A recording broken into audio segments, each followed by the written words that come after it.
Ladies and gentlemen, this is TVP World. You're watching another edition of Break the Fake, where we debunk fake news and combat false narratives. I'm your host, Benjamin Lee, and let's get rolling. Now, in the wake of the second assassination attempt on former US President Donald Trump, we've seen a rush to spin narratives that distort the facts. Both sides have latched onto selective details, turning a complex situation into political fodder. On one side, some have pointed to the fact that the attempted assassin alluded to having voted for Trump in 2016, trying to paint this as the act of a disgruntled Trump voter radicalized by far-right extremism. But the validity of these claims is questionable, and even if true, they don't explain his actions now. His political behavior since then has been erratic, and his long criminal record paints a clearer picture. This is a man with long-standing issues. At the same time, others have latched onto the fact that he donated to democratic causes, specifically Act Blue, and parroted various slogans from the Kamala Harris campaign. From this, a narrative has emerged that he was radicalized by the left. But again, this ignores the complexity of the situation. His inconsistent behavior, jumping between causes, signals instability, not political loyalty. Trying to tie his actions to one side or the other distorts the reality that this was the act of a deeply troubled individual. Now, as if the situation weren't complicated enough, CNN reported that the individual fought in Ukraine. This was quickly used to suggest that his actions were somehow tied to Trump's opposition to the war. The truth? Well, he went to Ukraine as a volunteer, but was never involved in combat. Instead, reports from volunteers on the ground said that he harassed locals and pushed bizarre ideas such as recruiting Afghan fighters to join the war. Eventually, he was deported for his disruptive behavior. Far from a fighter, he was seen as more of a nuisance. But that didn't stop the narrative from spreading.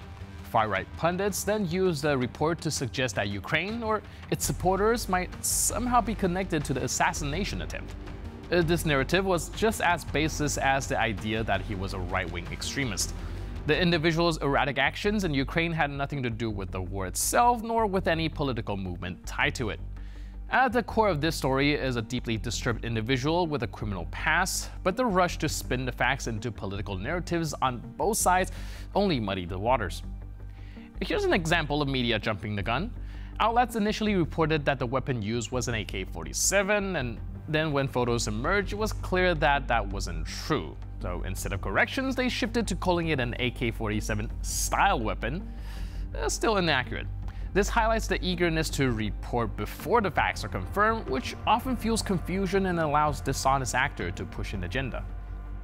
Ultimately, this isn't about which side can claim victory in a narrative war, it's about facts. This was an act of violence committed by a troubled individual, not a symbol of a political movement. Violence have no place in a democracy, and neither does the spread of misinformation. If we want to protect our democratic values, we need to reject these divisive narratives and focus on unity. The stakes are too high for anything less.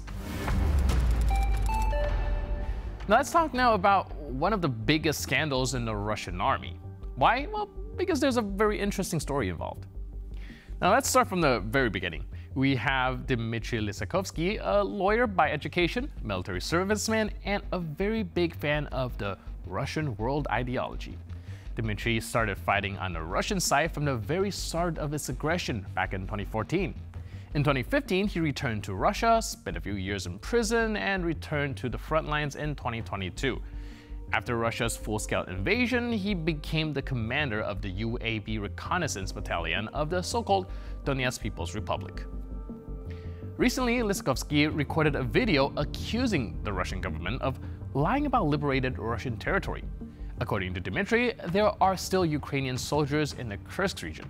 However, the Russian Ministry of Defense has already said that the region was liberated by Russian forces. In the video, Lysakovsky also accused his superior of involvement in a drug trafficking scheme. Меня зовут Дмитрий Иванович Лысаковский. Я записываю это сообщение, находясь где-то на позиции 36 в районе населенного пункта Мемрик. Весь отряд БПЛА дальней разведки был ликвидирован для того, чтобы мы перестали получать актуальную информацию по фронту и отправлен штурмовать. Наш командир полка с позывным «Злой» Игорь Викторович Пузик несколько дней назад уже доложил о взятии населенного пункта Лисовка. И, естественно, это неправда. Ничего там не взято, туда иногда только заходят наши группы союзников, которые все уничтожают. Эта информация, эта ситуация не уникальна. Так существует по всему фронту. Ложь является абсолютной нормой. Ложь о том, что какие-то населенные пункты заняты, является нормой. Дальше Игорь Викторович Пузик всячески крышует наркоторговлю в полку. Наркоторговля, а возможно и производство, осуществляется человеком с позывным «Хитрый», он же Смолкин Сергей Вячеславович. Пишу это сообщение на тот случай, если я не вернусь из штурма, и только в этом случае это сообщение будет иметь какую-то силу. And guess what?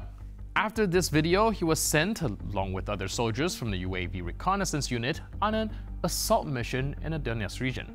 And he didn't survive. So once again, a military commander posts a video where he tells people about the dishonesty of the Ministry of Defense, which then immediately sends him to the front line where he dies. What an interesting coincidence, huh? An increasing number of similar reports about the state of the Russian army are now becoming public.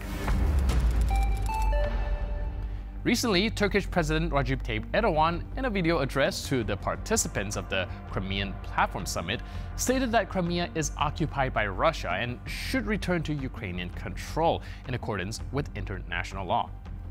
So, do you think that Russian propagandists could hear this statement and not give it any attention? Well, not really. Russian TV presenter Olga Skabeyeva was outraged over the Turkish president's claim that Crimea is anything but Russia's God-given right. Удивил Эрдоган, который, как известно, подал заявку на вступление в БРИКС. И перед поездкой на саммит в Казань зачем-то выступил перед участниками сходки по видеосвязи. Заявил, что Крым — это Украина, и полуостров надо спасать. Тут стоит заметить, что прямо сейчас Эрдоган занимается спасением Ближнего Востока и сектора Газа. И, как вы понимаете, не очень в этом преуспевает. Самому Эрдогану пора бы, наверное, определиться, с кем он — Западом, Востоком, глобальным Югом, с Зеленским. The thing is that Erdogan has been saying the same thing for years, that Crimea belongs to Ukraine, and so it's laughably ridiculous that Russians are only now getting pissed off about it.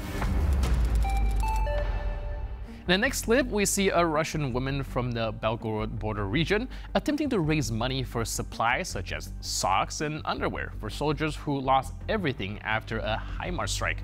Because nothing says the second most powerful army in the world as asking people to donate underwear. Люди, вставайте, просыпайтесь. Пусть не показывают по федеральным каналам, что здесь происходит. Я вам расскажу, та, которая живу на приграничье. Белгородская область, Красная Яруга. Слышите, помогите парням. Носки, трусы, спальники, бронежилеты, каски, которые они потеряли во время боев. Наши солдаты, которые держали, когда был прорыв нашей госграницы. Они сейчас лежат 300-е там у нас в госпиталях военных. Они выйдут, им нечего одеть. Потому что у них уже стоит на балансе этот бронежилет. Купить им не за что. Пожалуйста, помогите, моссети нужны. Там все раскатали, там все сгорело. Нету блиндажей, ничего нету. Нужны доски, гвозди, лопаты, топоры, пилы. Все нужно. Также в этот прилет был также наша застава с Хаммерса разбомблена. Там было все, там было и оборудование, и мавики были, и тепловизионные прицелы. Нет этого ничего. Пожалуйста, помогите нашим ребятам. And this is the Russian government to you. They decided to start a war against a neighboring country, and their people supported this decision, but now the Russian government can't provide any help to their own troops, and the Russian people get mad about it. Well, maybe, dear Russians, you should have just kept your hand out of the cookie jar to begin with. And with that, we conclude this edition of Break the Fake, but for more news, update, and commentary, please stay tuned to DVP World.